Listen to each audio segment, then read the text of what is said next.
They found him at dawn, wrapped in a thin blanket, skin turning blue, barely breathing. A torn note was pinned to his chest with shaking hands. No one's child. The doctors said he had minutes left. Everyone else walked past Dot. Then a Hells Angels biker stopped, and with one sentence, he changed everything. You're mine now.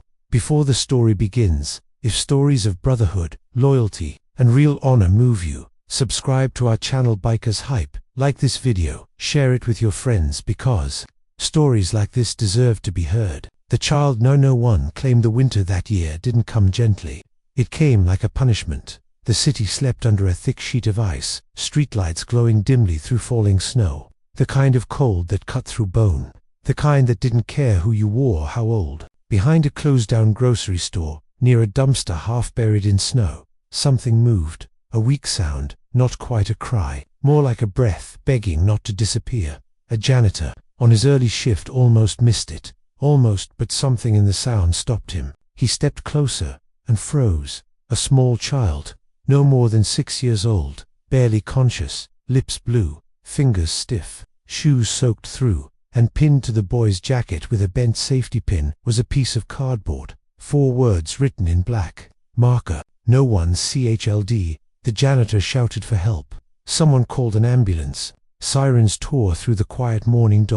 By the time they reached the hospital, the boy's pulse was faint, his body temperature dangerously low. Doctors rushed him in. Nurses whispered, "Does he have parents? No ID. Anyone come with him?" No. The note was placed in a plastic bag like evidence. No one's child. The hospital social worker arrived an hour later. She'd seen abandonment before. But this felt different. This wasn't someone giving a child up. This was someone erasing him. Asterisk, a biker at the wrong place. Or the right one. Asterisk, across town. The roar of engines cut through the frozen streets. 6 Harley-Davidsons rolled together, chrome glinting under the pale winter sun. Thick leather jackets, heavy boots, beards dusted with frost. The Hells Angels were riding, not for trouble.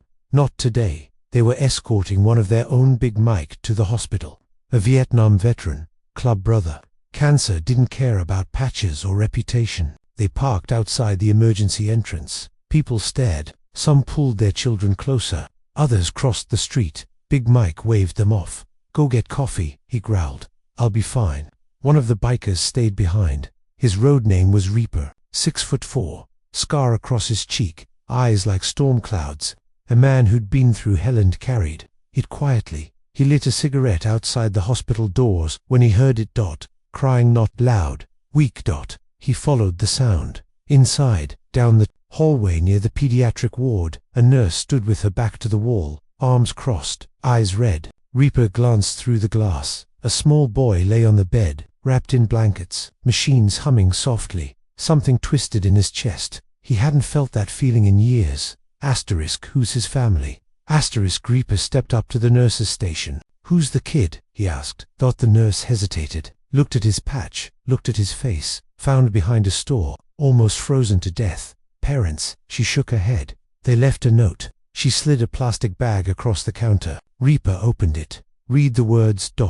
"No one's." Kill tightened, his jaw tightened. Hands curled into fists. He remembered cold nights, hunger, being told he didn't belong anywhere. He pushed the bag back. "Can I see him?" The nurse swallowed. "You family?" Reaper didn't answer right away. He looked through the glass again. The boy stirred, opened his eyes just enough to look afraid. Reaper spoke quietly. "I am now."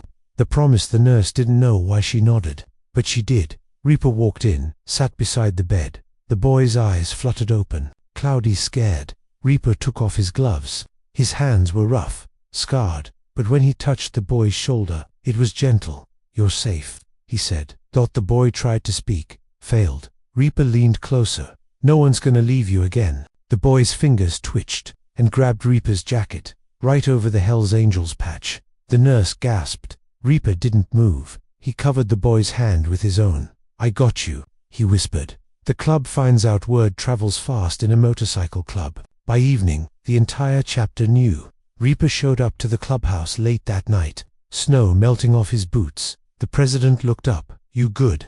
Reaper nodded once. "There's a kid," he said. "Hospital, no family." Silence fell. One of the older bikers spoke. They're gonna put him in the system. Reaper's voice dropped. Over my dead body. No one laughed, because when Reaper said something like that, he meant it. The fight with the system, social services didn't like it. A biker, no blood relation, a past that wasn't clean. They said no. Reaper didn't yell, didn't threaten. He just kept showing up. Every day, sat by the bed, read stories, held the boy's hand during nightmares. The boy finally spoke one night. What's your name? Reaper smiled for the first time in years. Reaper. The boy thought about it. Can I call you Dad? The nurse cried. Reaper looked away so no one could see his eyes. You're mine now. The court hearing was short. The judge read the file, looked at Reaper, looked at the boy sitting beside him, refusing to let go. Do you understand the responsibility? The judge asked. Reaper stood tall.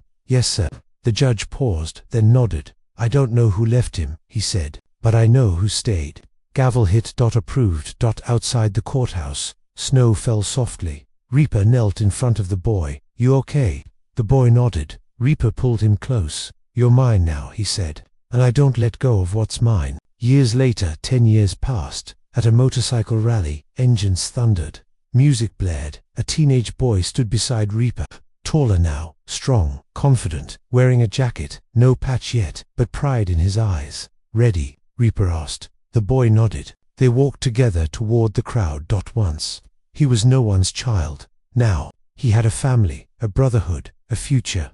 If this story touched your heart, if you believe family is chosen, not abandoned, if you respect Hell's Angels' loyalty and brotherhood, like this video, subscribe to Bikershype, share this video with your friends, help us complete our 1,000 subscribers target now. Prove your love, and comment your name below because the next story might feature you.